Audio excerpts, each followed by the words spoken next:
Doctor Mohammad ইউনূসের বিস্ময়কর উত্থান এবং বিস্ময়কর সৌভাগ্য এবং ঈর্ষণীয় প্রাপ্তি, এটি কেবল বাংলাদেশ নয়, সারা দুনিয়াতে তার জমানার যে সকল সফলতম মানুষ রয়েছেন তাদের মধ্যে তিনি অন্যতম।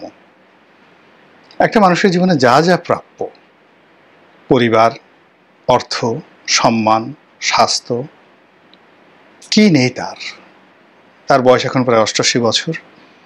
এ বয়সে তিনি একেবারে ৪০ বছরের তাগড়া যুবকের মতো পৃথিবী ঘুরে বেড়াচ্ছেন। এখনও বলতে গেলে তার চশমা ছাড়াই তিনি চলাফেরা করেন, কথা বলেন, ইন্টারভিউ দেন, চোখে চশমা পরেন না, বাক্য হারিয়ে যায় না। কৌশল অবলম্বন করতে পারেন কথা বলতে গিয়ে, মুখের অভিব্যক্তি অর্থাৎ তার যে রাগ, ক্রোধ, প্রেম, ভালোবাসা, এটা তিনি নিয়ন্ত্রণ করতে পারেন এই বয়সে। আপনি তার মুখ দেখে বুঝতে পারবেন না তিনি রাগত, না প্রেমাহত, নাকি প্রেমে উদ্বুদ্ধ, বুঝতে পারবেন না। এটি বিরল, এ বয়সে সাধারণত হয় না। ডক্টর মোহাম্মদ, যাকে বলা হয় মালয়েশিয়ার মাহাথির মোহাম্মদ, মোরালেস আপনি তার সঙ্গে এই ভদ্রলোকের এই বয়সজনিত যে জিনিসগুলো আছে সেটা তুলনা করতে পারেন, যে এখনও ডক্টর মাহাথির মোহাম্মদ যেভাবে উজ্জীবিত, আমাদের ডক্টর মোহাম্মদ ইউনূস সেভাবে আছেন। কিন্তু ব্যবসা বাণিজ্য, রাজনীতি, নোবেল প্রাপ্তি, সম্মান, আসলে একটা জীবনে, একটা মানুষের জীবনে এরকম হয় না, কখনই হয় না। এবং তিনি শুধু পেয়েই এসেছেন। কষ্ট বলতে শেখ হাসিনা তাকে অপমান করার চেষ্টা করেছে, মামলা দেওয়ার চেষ্টা করেছে, নাস্তানাবুদ করার চেষ্টা করেছে, কিন্তু বাস্তবতা হলো সারা বাংলাদেশের মানুষ এবং সারা পৃথিবীর মানুষ তার পক্ষে ছিল। তো ফলে কি হলো, শেখ হাসিনার যে কোনো রক্তচক্ষু এটা তাকে কাঁদাতো না। তিনি বুঝতে পারতেন যে তিনি যে রাস্তায় হাসছেন বা তিনি কোর্ট কাছারিতে দৌড়াচ্ছেন, বিদেশে যাচ্ছেন, লক্ষ কোটি মানুষের আশীর্বাদ, দোয়া তার সঙ্গে রয়েছে। এবং শেখ হাসিনার পুরো জমানাতে তিনি যেভাবে এয়ারপোর্টে যেতেন, আসতেন, তাকে কখনো এয়ারপোর্টে ঠেকিয়ে দেওয়া, ২ ঘন্টা বসিয়ে রাখা, এটা শেখ হাসিনার রেজিম কল্পনাও করতে পারত না। এই ছিল তার সম্মান এবং মর্যাদার লেভেল। সেই মানুষটি আল্লাহর অশেষ রহমত, বরকত অথবা অন্য যে কোনো কারণে হোক, তিনি বাংলাদেশের সর্বোচ্চ রাষ্ট্র ক্ষমতায় অধিষ্ঠিত।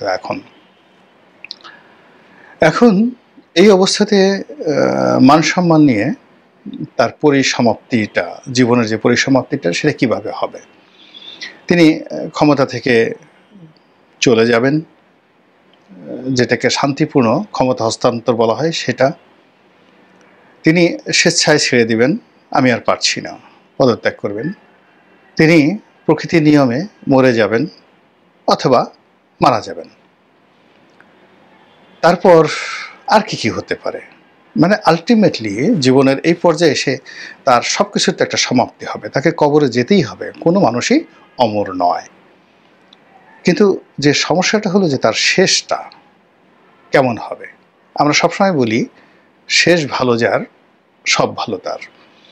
এবং জীবনের সব অর্জন, তার জীবনের সব অর্জন, সকল সুনাম, সকল সুখ্যাতি, ধন সম্পদ, মান মর্যাদা, এটা নির্ভর করবে তার, যাকে বলা হয় এই অন্তর্ধানের মাধ্যমে, তার প্রস্থানের মাধ্যমে, তার মৃত্যুর মাধ্যমে, তার কর্মজীবনের পরিসমাপ্তির মাধ্যমে। এবং সেটি যদি ভালো হয়, তিনি সত্যিকার অর্থে একজন ভালো মানুষ। আর শেষটা যদি ভালো না হয়, তার সারাটা জীবনের অর্জন একেবারে শূন্য হয়ে যাবে। যেমন ধরুন শেখ হাসিনার কথা। এখন শেখ হাসিনা শক্ত হাতে ১৫ বছর চালিয়েছেন, তার আগে ৫ বছর, ২০ বছর প্রধানমন্ত্রী, এরপরে দুইবার সংসদে বিরোধী দলীয় নেত্রী, সে ১৯৮১ সন থেকে এখন পর্যন্ত আওয়ামী লীগের মতো একটা বড় দলের সভানেত্রী। কার্যত অর্থবিত্ত ক্ষমতার যে প্রাপ্তি, শেখ হাসিনার এর সঙ্গে আপনি পৃথিবীর কারোর তুলনা করতে পারবেন না। কিন্তু একই সঙ্গে যদি তার পালিয়ে যাওয়া, তার পরাজয়। এখন তার চোখের সামনে তার প্রিয়জনরা যেভাবে লাঞ্ছিত হচ্ছেন, অপমানিত হচ্ছেন, পালিয়ে রয়েছেন, আহাজারি করছেন, এটা সহ্য করা সম্ভব নয়। প্রতিটা মুহূর্ত তাকে বেদনাহত করছে এবং করবে। এটা জীবনের একটা বিরাট পরাজয় এবং এই পর্যায়ে এখান থেকে ঘুরে দাঁড়ানো ঘটেনি, মানবজাতির ইতিহাসে কখনো ঘটেনি। শেখ হাসিনার বয়সে প্রায় ৮০ বছর। ফলে বড় একটা বটবৃক্ষ যদি উপড়ে যায়, পড়ে যায়, ওটা আর পুনরায় বপন করা যায় না। ফলে কি হলো, শেখ হাসিনার যত অর্জন, যত সুনাম, দেখুন তার সেই যে পতনের মধ্য দিয়ে সেটা তার শেষ হয়ে গেল। একইভাবে আরো অনেক ইতিহাসে বিখ্যাত বিখ্যাত ঘটনা রয়েছে। ফলে ডক্টর মোহাম্মদ ইউনূসের এতকালের যে অর্জন, তার ৮৮ বছরের জীবনের যে অর্জন, সে অর্জনটা এখন নির্ভর করছে তার পরিসমাপ্তিটা কিভাবে হবে, পতন দিয়ে নাকি শান্তিপূর্ণভাবে আরো কোনো সফলতা দিয়ে তার জীবনের পরিসমাপ্তি হবে। গত 10 মাসে তার জীবনে যা কিছু ঘটেছে, এটা যদি তার অতীতের সফলতা ধরেন, আমার এখনো মনে আছে তিনি যেদিন নোবেল পুরস্কার পেলেন সেদিন সারা বাংলাদেশ নেচেছিল, পশ্চিমবঙ্গ নেচেছিল, এশিয়া নেচেছিল, তার সঙ্গে সঙ্গে ওনার যারা বিশ্ব নন্দিত বন্ধুবান্ধব আছে তারাও নেচেছিল। এবং সেই যে নৃত্য, তার নোবেল পুরস্কার প্রাপ্তির সময়ের যে নৃত্য, সেই নৃত্য সেই উনি যেদিন প্রধান উপদেষ্টার দায়িত্ব নিলেন সেই দিন পর্যন্ত অব্যাহত ছিল। কিন্তু এটি ক্রমাগত সেই নৃত্য এখন ক্রন্দনে পরিণত হয়েছে। মানুষ তাকে সমালোচনা করছে, গালাগাল দিচ্ছে, তাকে নিয়ে ট্রল করছে, আজে বাজে কথা বলছে, অথচ এটা হওয়ার কথা ছিল না। এটা কেন হলো, কিভাবে হলো, এটা উনি ভালো জানবেন। আমি শুধু এখানে প্রকৃতির একটা স্বাভাবিক নিয়ম আপনাদেরকে বলি। আমরা যে মানুষ মারা যায়, মারা যাওয়ার পরে লাশ কবরে রাখে, সে সময় একটা দোয়া আমরা পড়ি। সেই দোয়াতে আমরা কি বলি? আল্লাহর কথা, পবিত্র কালামে পাকের কথা, মিনহা খালাকনাকুম অফিহা নুইদুকুম অমিনহা নুখরিজুকুম তারাতান উখরা। হে মানুষ, তোমাকে মাটি দিয়ে তৈরি করা হয়েছিল, আবার এই মাটির মধ্যেই তোমাকে গ্রথিত করা হলো, চাপা দেওয়া হলো, কিংবা কবর দেওয়া হলো। আবার এই মাটি থেকেই একদিন আবার তোমাকে উঠানো হবে। তো এই যে মৃত্যুর সময় যে একটা অমীয় বাণী পবিত্র কালামের, এর সঙ্গে আমরা দুনিয়াতে আরেকটি কথা, তোমারে বুদ্ধিবে যে গোকুলে বাড়ি শেষে, এটাও যেভাবে প্রিয়। আর যার যেখান থেকে উত্থান হয় ওখানেই তার পতন হয়। অর্থাৎ যে মানুষটি যে কর্ম করে তার উত্থান হয়েছে, সেই কর্মের মাধ্যমে তার পতন হবে। অতীতে আপনি দেখেন বঙ্গবন্ধু রাজনীতি দিয়ে তার উত্থান, সেই রাজনীতির কারণেই তার পতন হয়েছে। জিয়াউর রহমানের কথা চিন্তা করেন, যে সামরিক বাহিনীর সাহায্য নিয়ে, সমর্থন নিয়ে তার উত্থান, সেই সামরিক বাহিনীর হাতে তার মৃত্যু হয়েছে। আমাদের দেশের 111 বলেন, এরশাদের পতন বলেন, মানে যাদের সাহায্য নিয়ে, সহযোগিতা নিয়ে, বা যাদেরকে নিয়ে তাদের স্বপ্ন বাসর ছিল, সেই স্বপ্নই তাদের জন্য দুঃস্বপ্ন বয়ে এনেছে। তো সেই ক্ষেত্রে ডক্টর মোহাম্মদ ইউনূসের যে উত্থান, কোত্থেকে উত্থান হয়েছে? তার উত্থান হয়েছে পশ্চিমাদের আশীর্বাদের মাধ্যমে। তার উত্থান হয়েছে কথা বলার যোগ্যতার কারণে। গ্লোবালি তিনি কথা বলেছেন ইংরেজিতে, এবং সারা দুনিয়ার যাকে বলা হয় ব্র্যান্ডিং করেছেন নিজের সমস্ত কিছুকে। তার 3-0 থিওরি, তার গরিবের ব্যাংকিং, তার গ্রামীণ ব্যাংক, তার গ্রামীণ ফোন, তার কর্পোরেট লাইফ, তিনি যেখানে হাত দিয়েছেন তার অনবদ্য উপস্থাপনা, তার নির্মল হাসি, তার ফ্রেন্ডলি বন্ধুসুলভ ব্যবহার, এর ফলে তিনি বিশ্ব জয় করেছেন। এখন এই জায়গাতে এসে এই গত 10 মাসে দেখা গেছে যে তার সেই গুণাবলীগুলোই তার জন্য বুমেরাং হয়ে পড়েছে। তিনি যে বিশ্বাস এবং আস্থা নিয়ে কাতারে গেছিলেন, কাতার আমির তার সঙ্গে দেখা করেননি। যে বিশ্বাস এবং আস্থা নিয়ে তিনি জাপান গিয়েছিলেন, কোনো ফলাফল হয়নি। তিনি যে বিশ্বাস এবং আস্থা নিয়ে ইংল্যান্ডে গিয়েছিলেন, কিচ্ছু হয়নি। অথচ এই আন্তর্জাতিক বিদেশের মাটিতে তিনি সবসময় যেবারই গেছেন অর্জন করে নিয়ে এসেছেন, অনেক কিছু অর্জন করে নিয়ে এসেছেন প্রদর্শন করার মতো। কিন্তু এই গত 10 মাসে সবকিছু তার জন্য বুমেরাং হয়েছে। এই গেল এক। 2 নম্বর হলো পশ্চিমাদের যে আকণ্ঠ সমর্থন, সহযোগিতা, তাদের যে অ্যাডভার্টাইজমেন্ট, এগুলোর কারণে ডক্টর মোহাম্মদ ইউনূস মানুষ থেকে মহামানবে পরিণত হয়েছে। এবং তিনি আজীবন মানুষকে স্বপ্ন দেখিয়েছেন। তার গ্রামীণ ব্যাংক স্বপ্ন দেখিয়েছে, তার প্রতিটি প্রতিষ্ঠান, তিনি গ্রামীণ ফোন করেছেন, ওখানে চাকরি করাটাও একটা স্বপ্নের বিষয় ছিল।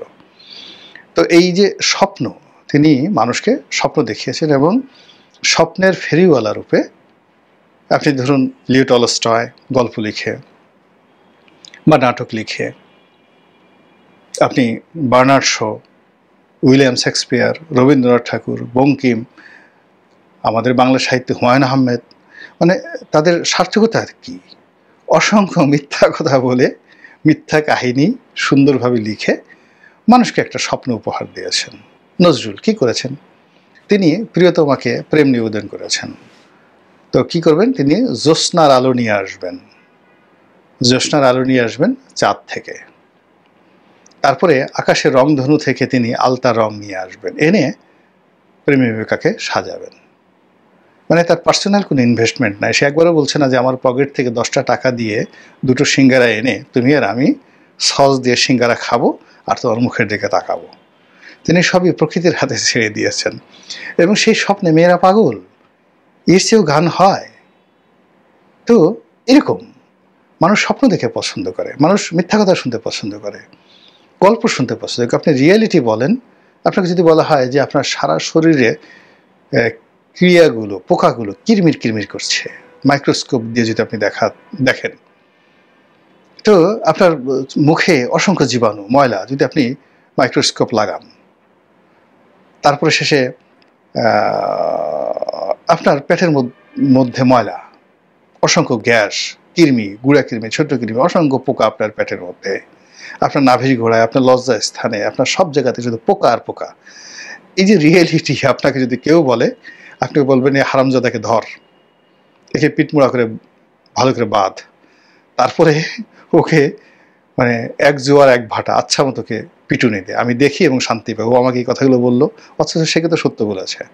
কিন্তু একটা লোক যদি আপনাকে মিথ্যা কথা বলে, জনাব আপনি হলেন এ যুগের প্রমিথিউস, দেবতা প্রমিথিউস, আপনার মুখমণ্ডলে চন্দ্রের আভা, আপনার যে চরিত্র ফেরেশতাদের মতো পবিত্র, ফেরেশতাদের কিন্তু কোনো ক্যারেক্টারই নাই, চরিত্রই নাই, কিন্তু আপনাকে বলা হলো আপনার চরিত্র ফেরেশতাদের মতো পবিত্র, আপনি এত সুন্দর, আপনাকে দেখলে পাপ ক্ষয় হয়। পুরোটাই মিথ্যা কথা, তেল বললেও যা হবে। কিন্তু এগুলো শুনলে আপনার মন ভালো হয়ে যাবে, আপনি তাড়াতাড়ি বলবেন এই একে ধরে নিয়ে আয়, ছানা খাওয়া, মাখন খাওয়া, পোলাও খাওয়া, কোরমা খাওয়া। তো এইরকম কথার ফেরিওয়ালা, স্বপ্নের ফেরিওয়ালা যারা, তারা সবসময় মানুষ দ্বারা নন্দিত হন, মানুষ তাদেরকে ভালোবাসে। কিন্তু এই মানুষগুলো যখন রিয়েলিটিতে চলে আসেন, তখন তার সেই স্বপ্নের ফেরি করা এবং রিয়েলিটির মধ্যে বিশাল যে সমস্যা, এটি ডক্টর মোহাম্মদ ইউনূসের এই জীবনে আমরা হাড়ে হাড়ে টের পাচ্ছি।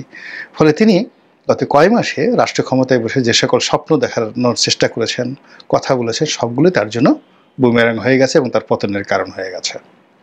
3 নম্বরে হলো কি, তিনি তার যে ক্ষমতায় আসার মৌলভিত্তি, এই মৌলভিত্তিকে তিনি অ্যাসার্টেন করতে পারেননি এখন পর্যন্ত। তিনি যদি বলতেন যে মহান আল্লাহ রাব্বুল আলামিন দয়া করে আমাকে রাষ্ট্র ক্ষমতায় বসেছেন, আমি সারা জীবনে যে ভুল করেছি, অন্যায় করেছি, পাপ করেছি, আমি এই আল্লাহর নিয়ামতের জন্য আনন্দ চিত্তে, সন্তুষ্ট চিত্তে আমি তওবা করছি, প্রকাশ্যে আস্তাগফিরুল্লাহ রাব্বিহিম মিন কুল্লি যামবি ওয়া তুবু ইলাইহি লা হাওলা ওয়ালা কুওয়াতা ইল্লা বিল্লাহিল আলিয়্যিল আযীম। 1 2 নম্বর হলো যে আমি সেকুলার রাজনীতি করেছি, সেকুলার জীবনযাপন করেছি, ধর্মকর্ম কখনো বিশ্বাসও করিনি, পালনও করিনি। তো আমি এই যে আল্লাহর নিয়ামত, এই আল্লাহ যে অসম্ভব, যেখানে আমি জেল জীবনের সংখ্যায় অতিষ্ঠ ছিলাম।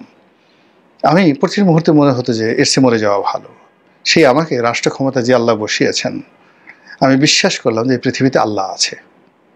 তো তিনি, তার জায়গায় যদি আমি হতাম, আমি বলতাম যে সব কাজ বাদ, আমি আমার নিজস্ব হালাল উপার্জন দিয়ে আমি একটু উমরা করে আসব, কাবা শরীফ তাওয়াফ করব, আল্লাহ রাসূল মুহাম্মদ রাসূলুল্লাহ সাল্লাল্লাহু আলাইহি ওয়াসাল্লামের রওজা মোবারকে একটা সালাম জানিয়ে আসব। আমি এই কাজ করতাম। উনি সেটা করেননি। তিনি আসমানের মালিককে ভুলে গেছেন, রাসূল পাক সাল্লাল্লাহু আলাইহি ওয়াসাল্লামকে ভুলে গেছেন, কোরআনকে ভুলে গেছেন। অথচ যারা কোরআনের জিকির করে তাদেরকে তিনি ইনস্ট্রুমেন্ট হিসেবে ব্যবহার করেছেন, না যে ইনস্ট্রুমেন্ট, নট যে হৃদয় থেকে যে না এরা দিনই ভাই, এরা সত্যি কথা আমাদের জন্য অনেক কিছু করতে পারে। তিনি সেই কাজটি করেননি। তিনি যে কাজটি করেছেন সেটা বলতে গেলে শিরক। তিনি বলেছেন এই ছাত্ররা আমাকে ক্ষমতায় বসিয়েছে। আরে বাবা, ছাত্ররা আপনাকে কিভাবে ক্ষমতায় বসাবে? যে ছাত্রদের কাপড় চোপড় ঠিক নাই, মেস ভাড়া দিতে পারে না, বাড়িতে যাদের ঘরে চাল নাই ডাল নাই, এই গরিব মানুষের সন্তান, ওদের জীবন নিয়ে টানাটানি, ওরা আপনাকে কি করে রাষ্ট্র ক্ষমতায় বসাবে? রাষ্ট্র ক্ষমতায় বসিয়েছে আপনাকে আল্লাহ। আপনি আল্লাহর সে জায়গায় আল্লাহকে স্বীকার না করে আপনি বলছেন এই যে বিপ্লবীরা ছাত্ররা আমাকে ক্ষমতায় বসিয়েছে, আমি এই ছাত্রদেরকে আমার নিয়োগকর্তা মনে করি। এটা সরাসরি শিরক। এই কথা কেউ বলে না, বলা উচিত নয়। আপনার কথা হবে আলহামদুলিল্লাহ, আল্লাহ সকল প্রশংসার মালিক, আর তিনি সাহায্যকারী শক্তিরূপে আল্লাহ এই ছেলে মেয়েদেরকে যেটাকে বলা হয় সুলতানা নাসিরা, সাহায্যকারী শক্তিরূপে এদেরকে পাঠিয়েছেন। এরা আল্লাহর হুকুমে যে কাজগুলো করেছে, এদের এই সাহস আসার কথা না, এরা আল্লাহর হুকুমে সাহস পেয়েছেন। আর এরা দুনিয়ার এত মানুষ রেখে আমাকে পছন্দ করেছে। আল্লাহর দরবারে শুকরিয়া, এবং আমি এদের প্রতি কৃতজ্ঞ। I am grateful. এবং তাদের এই অবদানের জন্য আমার পক্ষ থেকে তাদেরকে যতটুকু প্রতিদান দেওয়া সম্ভব আই উইল ডু। এটা হলো তার বয়সের জন্য একটা সত্যিকার অন্তঃস্থল থেকে কথা। কিন্তু সেটা না করে তিনি বললেন কি এরা আমাদের নিয়োগকর্তা। ফলে কি হলো দেখুন, তার এই যে শুরুটা, ছাত্ররা তাকে নিয়োগ দিয়েছে, এই ছাত্ররা এখন তার বিরুদ্ধে চলে গেছে বিরাট অংশ। তিনি এখন কোন without guard, without military, without SSF ছাড়া তিনি নর্থ সাউথ বিশ্ববিদ্যালয়ে কোনো কনভোকেশনে যেতে পারবেন না, ব্রাক ইউনিভার্সিটিতে যেতে পারবেন না, ইস্ট ওয়েস্ট ইউনিভার্সিটিতে যেতে পারবেন না। সমস্ত প্রাইভেট ইউনিভার্সিটিগুলো রেগে মেখে তেলে বেগুনে জ্বলে ছারখার। তিনি এখন ঢাকা বিশ্ববিদ্যালয়ের রাজু ভাস্কর্যের সামনে আসতে পারবেন না একা একা। অথচ তিনি যদি আগস্ট মাসের 6 তারিখে 2024 সালে ঢাকা বিশ্ববিদ্যালয়ে আসতেন, বসন্ত শুরু হয়ে যেত প্রকৃতিতে। এখন এটাই তার জন্য বুমেরাং হয়ে গেছে। ফলে কি হলো, আগামীতে তার যদি পতন হয় তাহলে প্রথম উপসর্গ হিসেবে এই ছাত্র এবং জনতা যাদেরকে তিনি নিয়োগকর্তা বলেছেন তারাই তাকে পতনের জন্য টানা হেঁচড়া শুরু করে দেবে। দ্বিতীয়ত, তিনি যাদেরকে বন্ধু হিসেবে নির্বাচন করেছেন তারা তার পিছনে লাগবে। আলটিমেটলি অনেকে লেগে গেছে এবং আগামীতে আরও লাগবে।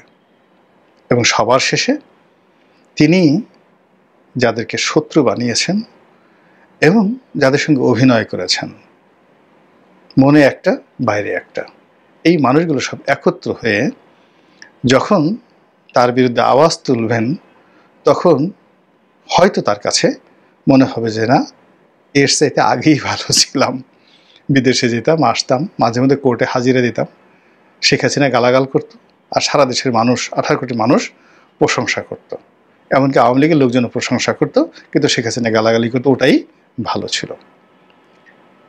মহান আল্লাহ রাব্বুল আলামিন গায়েবের মালিক, আলিমুল গায়েব, তিনি ভালো জানেন, উত্তম জানেন। আমাদের এই দেশ মাতৃকার জন্য যেটি ভালো হয় তিনি আমাদেরকে ওইরকম একটা পরিণতি দান করুন। আসসালামু আলাইকুম রহমতুল্লাহি ওয়া বারাকাতুহু।